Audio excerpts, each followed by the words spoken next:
ಮುರಳಿಯ ಲಹರಿಯಲ್ಲಿ ನಿಂದ ಗೋಕುಲ ನಮ್ಮದಾಗಿಸು.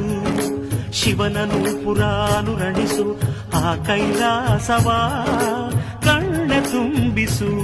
ಸೌಂದರ್ಯವೆಲ್ಲ ಏಕವಾಗಿ, ಸೌಂದರ್ಯವೆಲ್ಲ ಏಕವಾಗಿ ಮಂದಹಾಸವಾಗಲಿ. ಬಿರಿದ ಎದೆಯ ಬೆಸೆಯಲಿ ನಿನ್ನ ಪ್ರತಿಭೆ ಕಿರಣದಿ. ಅಳುವ ಆತ್ಮ ಅರಳಲಿ ಅನಂತ ಅನಂತ ಸುಖದ ತರಂಗ ಮೃದಂಗ ನುಡಿಸು.